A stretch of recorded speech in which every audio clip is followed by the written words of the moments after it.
Good evening. My name is Arlene Miller, and it's my privilege to welcome you to this edition of Our Town. I have a question for you. Should Longmeadow become a green community?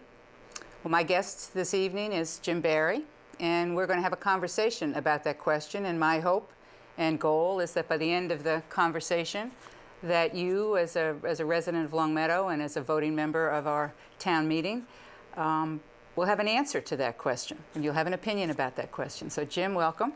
Thank you. Thank you for coming and joining me.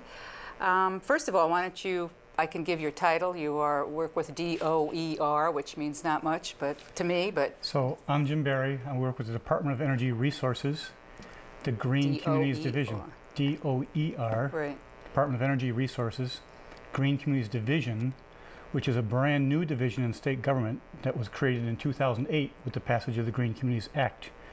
The Green Communities Act, among many things, created a separate pool of money to help municipalities decide how to use more money to save money.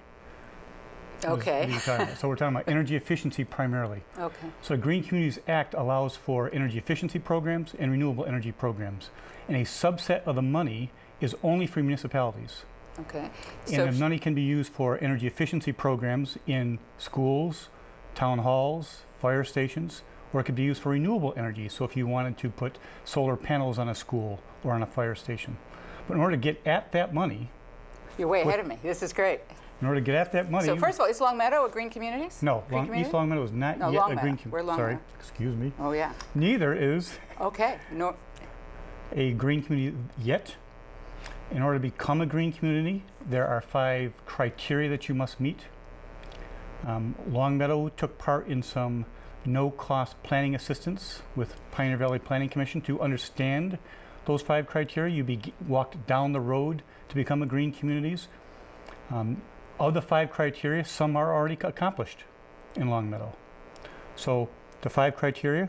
Okay. Is it difficult to become a green community?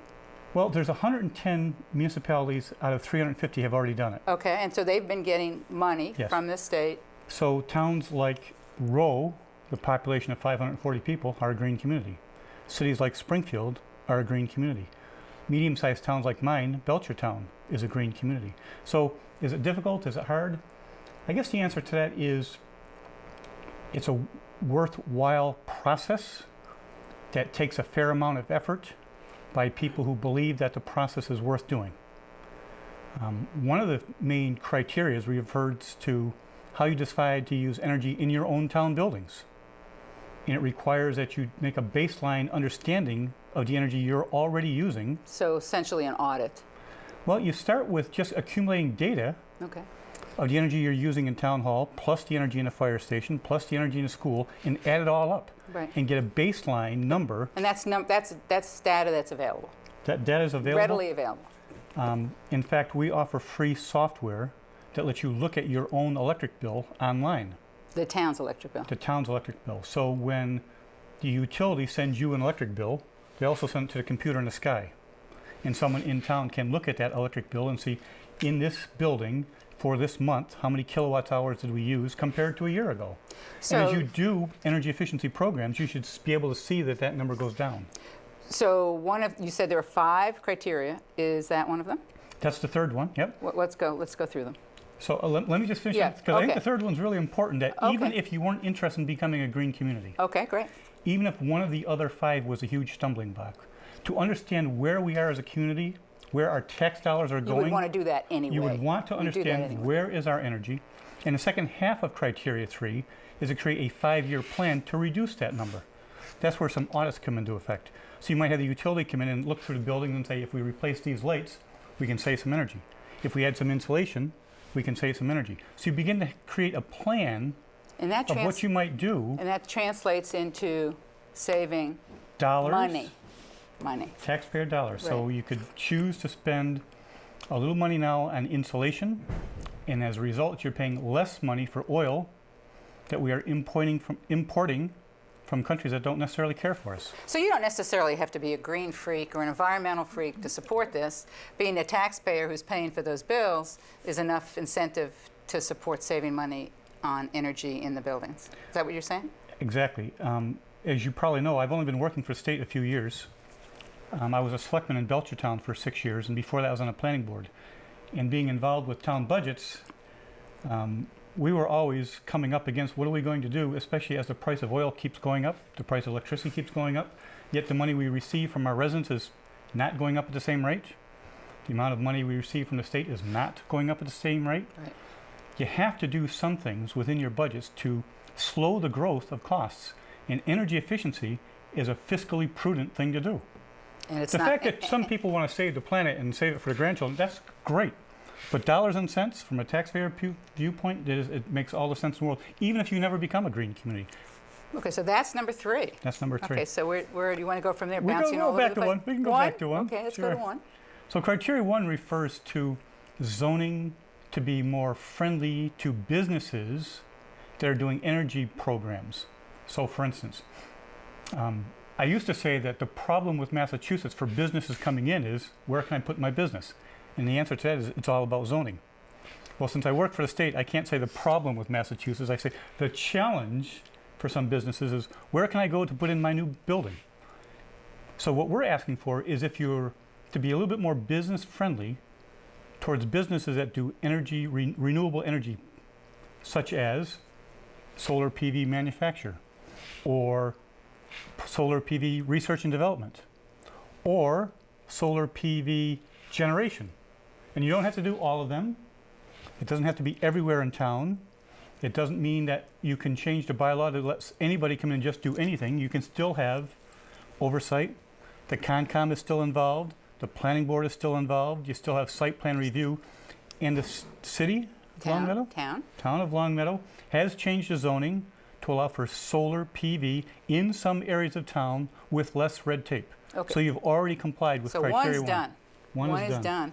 And so that bylaw doesn't mean necessarily we have to turn into a manufacturing town. And Absolutely. it doesn't mean that we have to build in the floodplain. And Correct. it doesn't mean we have to build on park and rec land. Absolutely. It just means within our zoning guidelines, we would be more friendly to that kind of business. That's exactly right. And in fact, that's done. We've That's already already done done. that. So we don't have to worry about Town one. meeting has said yes to that. Yes, that was years ago, several years ago. And that took a 2/3 majority vote, so it wasn't just someone trying to sneak something in quietly and only getting a slim majority. 2/3 majority vote on a zoning bylaw is a non-trivial task. Yep. Requires public hearings in advance. So you've done that. Good. Criteria 2 is related to criteria 1. It speaks to if a business is coming into town and now they know where they can go. They also want to know, well, when can I get a shovel in the ground? What's the permitting like? So criteria 1 talks about zoning being friendlier, and criteria talks about permitting being expedited. It's criteria 2, right? Criteria 2. Right. So you have to give them an answer on the permit applications related to criteria 1 within 12 months. Wow, Yeah. okay, that's Only not, someone in Boston would say 12 months is expedited. right, sure. So have we done 2? You've already done 2. Okay, so 1 and 2 done. Are done. Okay. 3 you Three's- ought to do anyway. 3 is the audit. Yeah. And you say we have You the ha- software available, and I think I've heard you say in another Yes. presentation that our DPW already Yes. has that installed. Yes, and they've been looking at it. So with very little effort, we could have. No, I would not say very little effort, because criteria 3 is the one that takes the most effort. Okay. Because making the 5-year plan requires someone to actually go into the building, Oh, yes, okay. And look at the HVAC system, the heating and ventilation system, and say, okay, now what might we do to improve this?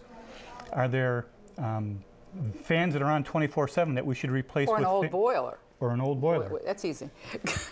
Or- Let's or get l- back to this, though, because we have the high school that will fit into that formula, right? Yes. We want to talk about that more in depth. But go through the 5, and then let's get back to how Sure. to do the plan. Does that work? Sure. Okay. So 4.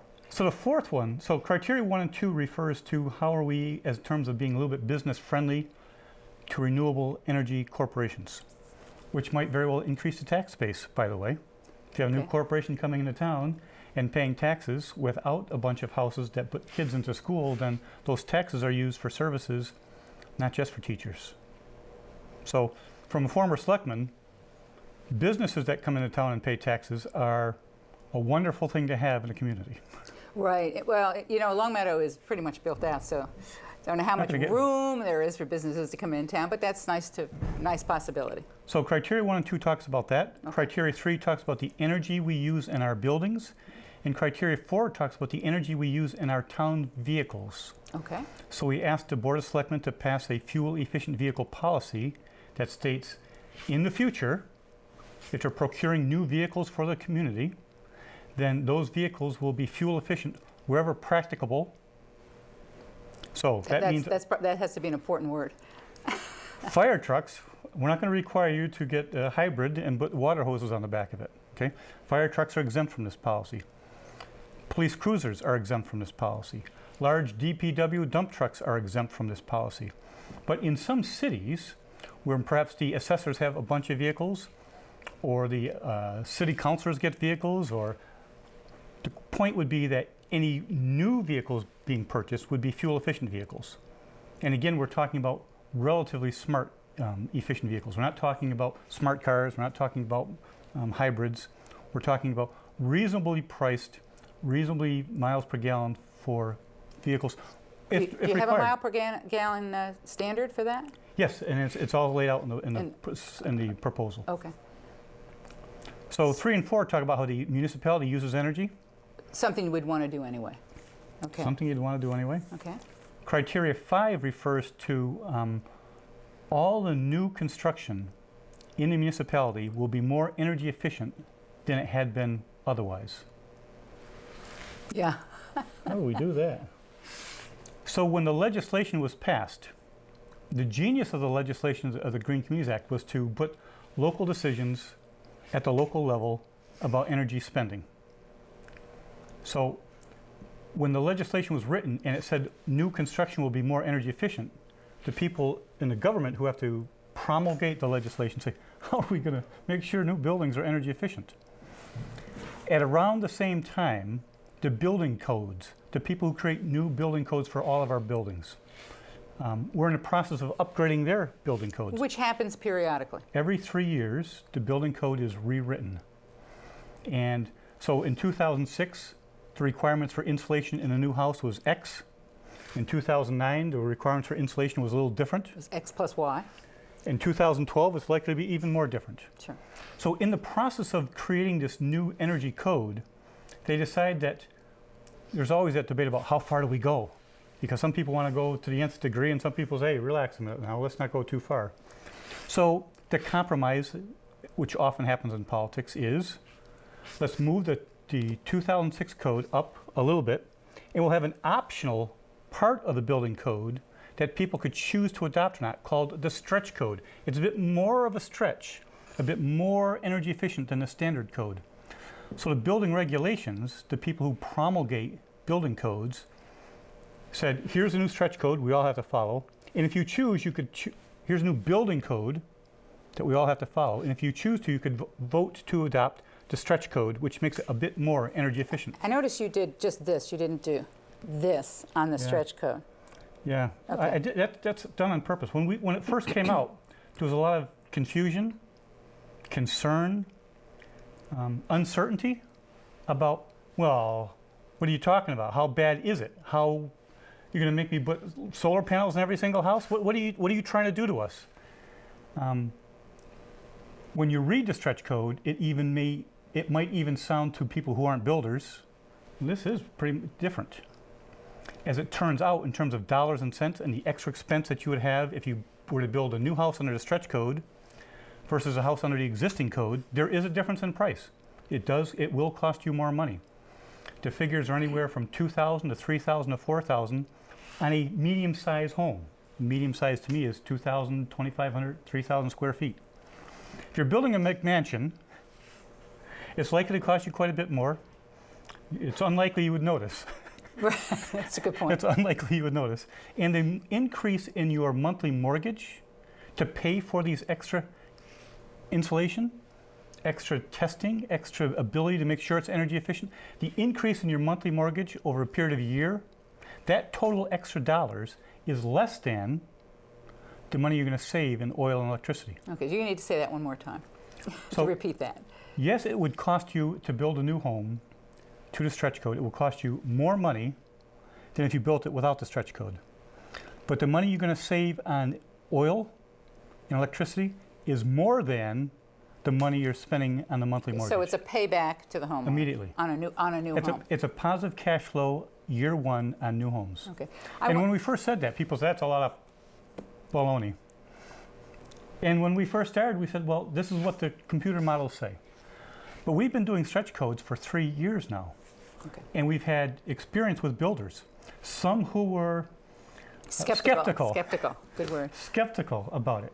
And we have asked them, please bring us the facts and figures. Show us what you paid extra because of the stretch code.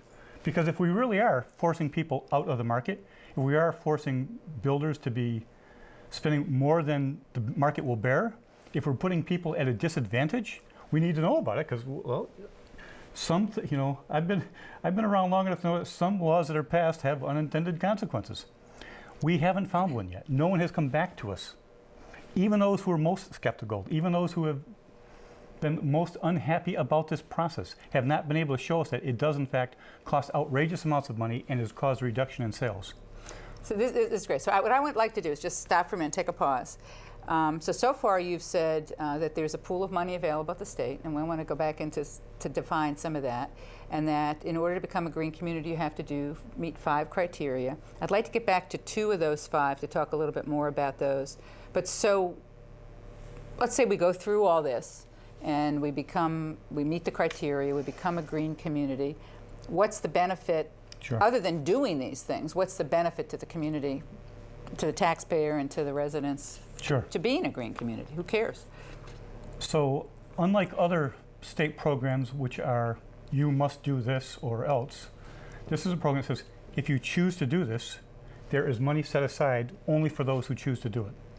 So there's a pool of money only for green communities. If you become one, if you jump through the 5 hoops, then you can ask us for money to do some of the things on your 5-year plan. So if in the process of examining the fire department you decided we could use more insulation, well then you ask for money, we give you the money for the insulation. So now you've spent 0 money To on improve. the insulation, you've got a better building, and now you're saving taxpayer dollars every month on oil. But is So the money available is a minimum of $125,000 per green community, gets a minimum of that. There's a $10,000 bonus for anyone who met criteria 1 with solar PV generation, which you have done oh, you mean with the bylaw? with the bylaw. Okay. So you're at 135 So to start with. 135. Good. Go Long Meadow. Then there's a per capita dollar available. So small towns get less money than large cities. But it's got a reverse multiplier on it based on per capita income. So poor towns get a little bit more money than well-to-do towns. I don't remember the exact numbers we showed you when we did our first program, but it was in a range of $150,000, $160,000 probably that would come to Longmeadow if they jumped through all 5 hoops, became officially designated. You get that money to then do energy efficient programs or renewable programs. But is that a one-time amount of money? Or? It is not. Okay. So once you spend that money, You can come back to the well? you can come back to the well. So our current process is once a year we invite new communities in, and once a year we invite those who are already here and who have spent their money to ask for more money. We've done that once already. So the very first group of green communities, that was in the spring of 2010, there was 35 in the first class. 17 of those finished within a year and a half and asked for more money. Most of those got the money, not everyone, because it's a competitive grant. We're not looking to just give you money on something that might be good. We want to see some real numbers about what is the money being spent on and what's the payback. My hometown asked for solar hot water for the swimming pool, and it had a 90-year payback. Now, it'd be a good thing to save some energy on heating that pool, but to spend some money on a solar hot water that's not going to pay itself back for 90 years, and it's likely to be replaced before the 90 years, is a hard thing to justify. Is it harder to get the second round of money or the first round of money? The first round of money is guaranteed. You're going to get some money. We're going to ask you At to tell least us what you 135 in We're our going to case. ask you to tell us what you're going to spend it on. It's probably going to be one of those items on your 5-year plan. Some towns are having trouble asking for a second batch because they've done quite a bit. So again, the reason Belchertown asked for that is because You've done so many other things. we had done quite a few things, even leading up to the Green Communities Act, because we had been, Waiting. as you probably have. Well, Waiting. as probably as you Yeah. have. And we do Many towns have replaced heating systems, either because of energy Myself a note. efficiency Keep going, yeah. or because of other reasons. So Belchertown's struggling with, well, what can we ask for money for? Sure, sure.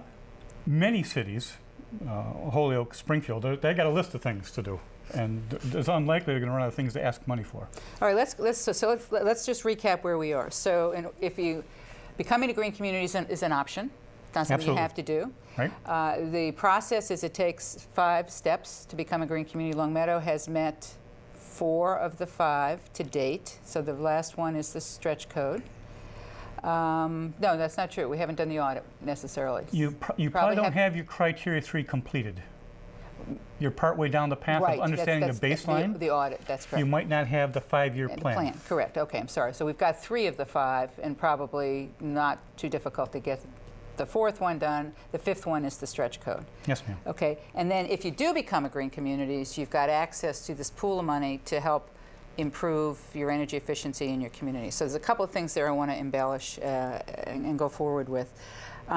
Let's talk for a minute about, we've already talked about criteria 1, 2, 3 is the audit one. So the software is in place, we do an audit, that's the kind of thing you said was probably going to help us anyhow. Now, one of the things on the 5-year plan, which is part of criteria 3, is to reduce your energy usage by 20% in 5 years. in 5 years. Now we just built.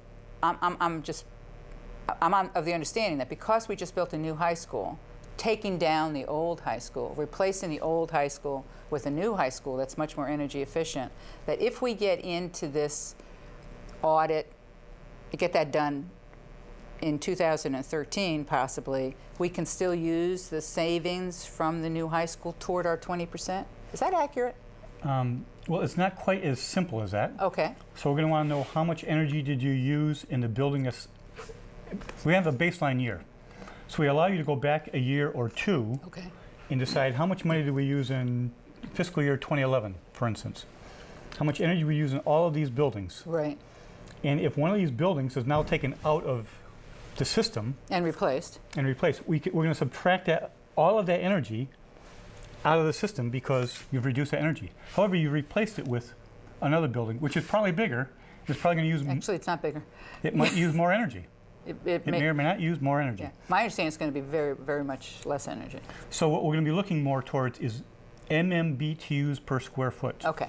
So let's say the point is it's probably going to help us. I have no doubt it will help you. Yeah. And so this timing is advantageous, appropriate and advantageous now to go forward with Right. that because of that synergy with the new high school. Exactly. If you waited a couple years where you had the new high school online and then you had a 5-year plan, you're going to have to try to reduce the energy in that school by 20% over 5 years. It may be difficult That's right. if you're making an energy efficient school to start with. Yes, right.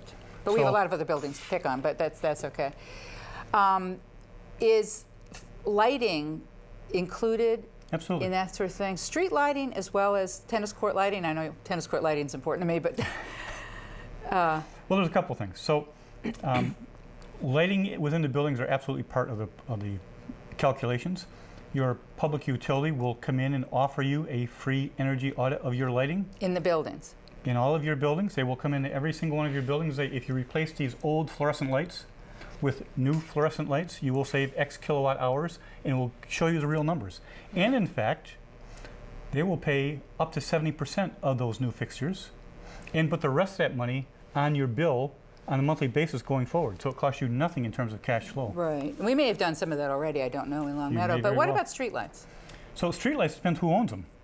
Yeah. So in many communities, the utility, the public utility, owns the streetlights and simply sends you a bill yes. for electricity use. So it's hard to reduce that electricity usage. What if you change the bulb? So it depends who owns the bulb. That's what I'm saying. So in some towns, the utility owns the pole and the bulb. In some towns, the utility owns the pole and you own the bulb. Okay. In some towns, Interesting. in some towns, in parking lots, you own the pole and the bulbs. Okay. So if you own them and you replace the light bulbs, then you have an absolute opportunity to save electricity, and of course it counts. Okay, so a tennis court, perfect, or a athletic field. Absolutely. Changing those bulbs, that's a Absolutely. way of reducing. Right. And that, okay. And the That other, clarifies. I think, while we're here, the important thing about this 5-year plan is, oh, what we're going to do is change all these light bulbs out in the tennis courts and save a ton of money. You put that into the 5-year plan, and you prioritize it based on its payback. How much money we're going to save, how much is it going to cost. And then you decide on that list of things to do, when to do them in sequence. We don't require that the 5-year plan be fully funded. We're not asking you to say, here's our 5-year plan, and we already got town meeting approval to spend all the money. No, because we know that that doesn't work that way. You need town meeting approval every year for the budget. And we don't know what will happen in year 3 or 4 with the budget. All we're asking for is a good faith effort on a plan, so if money was available, you would follow the plan. Then we help provide some of the money, or we help the utilities provide you with some of the money. And that's right, some of the money you give us would help meet the goals of the 5-year plan. Okay, so that's kind of 3. I think the big nut that I've heard in a lot of communities is the stretch code. So Yep. let's spend a little time embracing the concept of the stretch code. You know, we actually, Longmeadow considered this, is it a bylaw? Yes. It's a bylaw, not It'd a be zoning town- bylaw. It would be a town bylaw. So it's a majority vote at town meeting. Yes. Okay. It was brought before the Longmeadow annual town meeting several years ago and defeated or tabled, and I'm not sure which it was, but it was not passed. And some of the conversation was builders got up and said, oh, this is going to hurt us. Homeowners said, oh, we don't want to pay more. So let's get into that. Let's pretend I'm a homeowner. Sure. And we've passed this stretch code. So you've already said a little bit, it's going to Sure. cost me more to build my new house. Now, the reality is in Longmeadow, there's about 1 new house, if that, built a year, not like Belchertown. We are pretty much built out. So more what's going on in Longmeadow are additions or renovations. But let's talk about the new house. So So if it's a again, brand new house, brand new house. It's like it's a 3,000, 3,500 square foot So we're looking at somewhere between $2,000 and $3,000 in additional cost. for me to build my you- to build my $300,000, $400,000 house, Yes. right? Yes. Okay. And what it basically entails is the biggest expense, the biggest difference of the stretch code. I think this is an important point, if I may. Yes. It's not so much are we going to put more insulation in. It's not so much are we going to put in more compact fluorescent lights. It's the biggest difference about the stretch code is it requires an outside inspector to inspect the energy efficiency features of the house. So today, Who pays for that? I'll get there. Okay. Today, Oh. when you are, Okay. of course, there's no free lunch. So when a builder is building a house, he hires a electrical contractor to put in the electrical work, and there's an electrical inspector. The town provides, The sends in an electrical electrical inspector. He also subcontracts out for a plumber, pays a professional plumber, and the town sends a plumber inspector. Right. So we know that the house is being built to code. With the stretch code, there's an additional piece of it. It's an energy rater. So you have to pay for someone to come in and help you decide, not only do we have enough insulation in the walls, but is it done well? Because we So look it's at an the independent review of the house. right. Okay. So it starts with, before you even build a house, that you would go to this independent person and sit down at a computer and start talking about the house you want to build. I want a 2-story house. It's going to face south. It's 3,000 square feet. These are the kind of windows I intend to use. Here's the amount of insulation I expect I'm going to use. Here's the kind of heating system I'm going to use. And the computer is comparing that model with what you would be building if you simply did the basic requirements of the basic building code. But what if I'm already going to do that stuff? I'm already going to do the best windows. I'm already going to do the best heating and air conditioning system. So this process will do 2 things. One, it's going to guarantee that you're getting the best. It's not going to cost you any more since you're planning on spending that money anyway. I mean, if I was already planning on spending, I'm Right. done. Right. Okay. But the thing that you get is assurance that it's done and done well. Because this person's going to come in. And how do I find this person? So you can get them in the phone book. You can go online to our website and find it. It's the exact same group of people who do Energy Star for Homes testing. So as you may know, there already exists in the country. It's a federal program, Energy Star for Homes. Just like you have Energy Star refrigerators Energy Star washers, Computers, Energy Star computers. right? There's Energy Star homes. In order to get the Energy Star label on your home, your builder has to be trained, and the builder has to pay this external person to come and prove that the house meets the Energy Star requirements. That's the same process we use in the stretch code. It's the same testing people, the same level of people that already exist. Does it take a lot of time? Does it take a lot? Is it real confusing? So any builder who's done an Energy Star home, no different. They already know the process. If you have not built an Energy Star home and you're a builder, then you can get free training in the Energy Star program. But you don't have to do that in order to do the stretch code. You're going to need pieces of that same process to become part of the stretch code, because you're going to still have to hire this external expert to come do it. Right. If you get involved with the Energy Star program at the same time with the same person, the federal government pays for half of that energy audit. Got that. So the finances are a little The different. finances are substantially different if you decide, as long as I'm doing the stretch code, I might as well do the Energy Star and jump through one more hoop and get some money from Uncle Sam to pay for it. Right. If you're the builder, you're saying this, or Yes. you're the homeowner? Well, eventually it's the same. Well, yeah. Okay. Okay. There's probably very few houses being built on speculation today. But should I be, if I'm building a home, should I get flustered about this? Is this going to be complicated? No. Is this going to delay my No. building? Is No. it just going to, it's just going to make my building better? Yeah. Is what you're saying. So how about, what if I'm the building commissioner in the town of Longmeadow? It's going to take a lot more time on my part? It's likely to take less because this inspection of the energy features is done by the external auditor, who must sign a paper that they have in fact verified that the home meets the energy requirements. So far, the cost to the town of Longmeadow to become an Energy Star, a green community, the only cost I'm hearing you describe, please correct me if I'm wrong, is that we have to prepare an audit, which you're saying we should do anyhow, and we have to have a 5-year plan. So volunteers did the 5-year plan.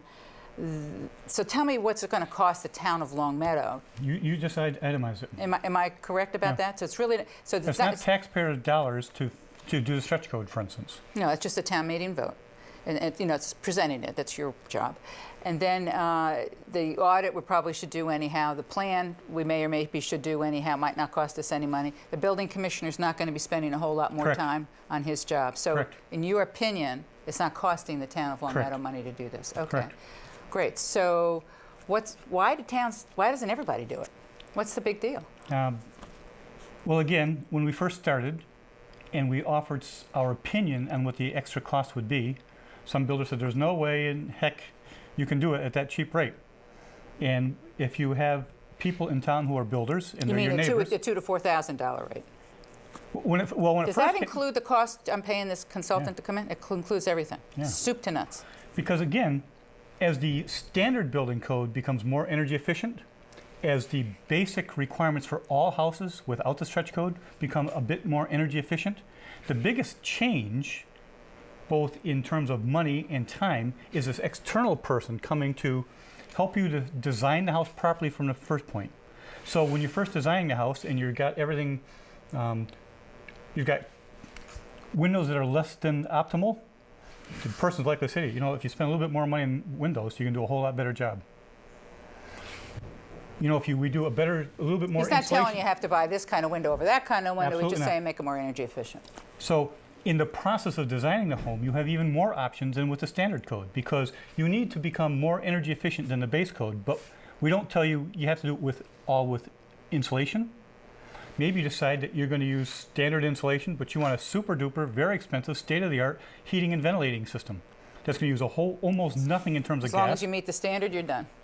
Okay. So you have more choices and more options. But the idea is that you're going to be paying an expert that's all they do is energy efficiency in homes. They're going to help you design the house to start with from a basic viewpoint, not about aesthetics. Not the But color, They not might the very roof well say pitch. on this whole south-facing wall that's got all this glass, if you put the overhang just another foot, you're going to get some passive gain out of that shading, so you use less electricity for air conditioning. But you don't have to pick that. You don't have to do Pick that.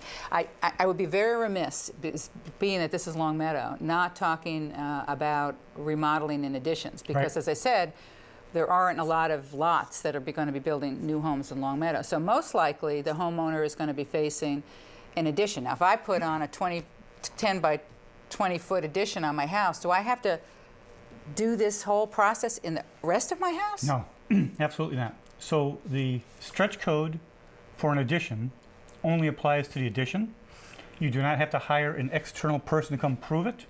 The stretch code says you must meet the 2009 insulation requirements. We have to do that anyway because we're in 2012 already. 2013 today. So that's already part of the code? The 2009 code is already energy efficient for the thermal insulation. So for an addition, the extra charges, the extra impact of the stretch code would be Energy Star doors, windows, and skylights. Period. You don't have to touch the rest of the house. Because it's already done. Because it's already done. And we can't, it doesn't make sense to say we're going to go model the whole house when you're building an addition. Right. If you were to if you're going to redesign the heating system for the whole house, well, we'd want the ductwork to be duct blaster tested. But in general, putting an addition on a house, all it takes is Energy Star doors, windows, and skylights, and that's about the only thing you can buy. So if I have no skylights, I don't have to deal with it. No. Okay, so just the windows. But if you're putting in a door, Yeah. it's got to be Energy Star door. Okay, so let's say. And with renovations, same thing. You're right ahead of me. All right, So- let's say I'm just redoing my kitchen. Right. I'm not doing So- any walls. I'm just doing the Well, if you just- cabinets, the It has floor, and nothing to do the. with energy. So has nothing to do with nothing. energy, So I'm nothing. just doing Nothing. general remodeling of my kitchen, remodeling It the has nothing to do bathroom. with energy. We don't care. If you Does a building if you commissioner care? he's No. going to care that you meet the normal building code. So nothing additional there either for him. No. Okay. If you're successful in convincing your husband that you want a window in that wall that doesn't have a window, and you're going to expose that exterior wall, then we require that that wall, that cavity, gets filled with insulation, and that that window be Energy Star. Okay. But if you're not doing a new window, if you're not touching the walls, the exterior walls, if you're just doing cabinets, stove, refrigerator, So if no impact. If you were a builder and I was the homeowner getting a renovation or a remodeling, I would think I would expect you to do that anyway. I think you would want us to, if I was the builder, you would probably want me to use Energy Star doors and windows. Well, I would want you to put insulation around the windows. I mean, Absolutely. so a good builder shouldn't be against this idea. What I have found, because when we started with this, I met with a lot of builders, and I tell people when I was in Belchertown, we had quite a few builders. The first time we had a public forum on it, we were doing 100 building permits a year for a while when I was on the planning board. Biggest growing community in Massachusetts at one point in time. It was, yeah. And for some reason, I was on the planning board at that time. I don't know what was wrong with me. That would have been a good time to stay home. So when we talked about the stretch code, we sent a postcard to every person who had pulled a building permit in the last 3 years and said, come on in and let's talk about it. Tell us what's right, what's wrong with it, and give us the tough questions that we hadn't heard before, because this was all new to us. And we gathered some really tough questions. We went back, we got some answers, we invited them all back the second time. Say, okay, here's how it's answered. And we found some builders that were already building this way anyway, because they found it to be easier to sell to the people who are moving to Belchertown, who are looking for a nice home with a place with a nice school, sound like your town, wanted energy efficient buildings anyway. They weren't looking for the homes that are built by a guy who does 25 homes at the end of a cul-de-sac, all looking exactly like with the cheapest material you can get. That's not who's building in our town anyway. So we found the builders who were already working that way to talk to us fellow builders and say, no, just put the insulation in well, just do it right. Don't be doing a lousy job on it. Make sure that where the band joist meets the rafters, we seal it, we do air sealing around there. Make sure that when you put in windows, you seal all the way around to all the edges, not just close. Make sure you buy decent windows. And it's okay to charge the client for decent windows. I expect them anyway. And so we found that the builders who were already building this way anyway had no problem with it. Those who were coming on board said, well, I guess it's coming anyway, so what's the difference? And what we found is that there's 110 green communities, and none of them have told us that this has been a detriment to their builders, or to new homes being built, or to the sale value of the homes being built. Well, on that note, I think we should summarize, because I want everybody, the question is, should Long Meadow become a green community? This will be on the warrant, the town meeting warrant, at the annual town meeting on May 7th. It's the first Tuesday in May. I think I have that date correct. And so the question will be before the taxpayers, should we become a green community? And as if you've said... Well, I think the question before the taxpayers is simply, do we adopt a stretch code, yes or no, which allows us to then become a green community. Thank you. Thank you for making that clarification. So the vote at that town meeting, you're exactly correct, is to adopt the stretch code. And if that happens, then the selectmen can choose to go forward and apply for a green community or not. Excellent, excellent. And since most of the work has already been done, that step would not be a difficult And there's money in the step. bucket. And there's $135,000 waiting for the community if we take that step. So it's not Long Meadow taxpayer money. Correct. It's state money that's already set aside. There are 5 criteria we need to meet if we choose to become a green community. And you're right, the only one being discussed and voted on at the annual town meeting is the 5th one, the stretch code, which says if a new house is built, $2,000 to $4,000 extra dollars. Let's say 4 to 6. Well, I don't. Okay. You were talking about large houses here. Yes, generally. So it may be more for more insulation. Okay. So, but again, the important point that we've seen in the models is the extra money you're going to spend on the monthly mortgage. So you got a $300,000 house. Now you're going to have a $306,000 house. You're going to pay more for your monthly mortgage.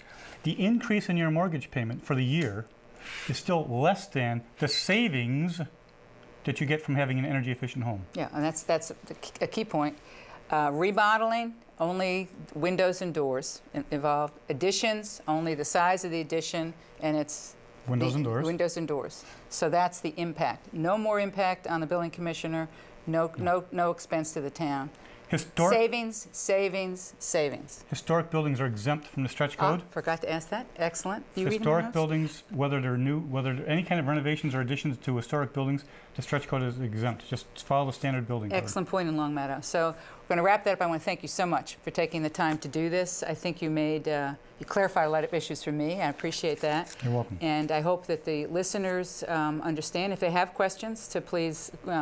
I think the contact information is going to be provided. Oh, good for you. Thank you. No, I think the producer here showed me that he's got that all set up. Okay, excellent. So a website with information. Oh, terrific. And my phone number. Very good. And there is a citizens group working on this and can also answer some questions. There'll be more presentations and opportunity as we get closer to town meeting to get some dialogue. But thank you, and I want to thank our listeners. I want to encourage you to consider this question. Should Long Meadow become a green community? Come to the annual town meeting on May 7th and vote your conscience. Thank you very much, and good evening.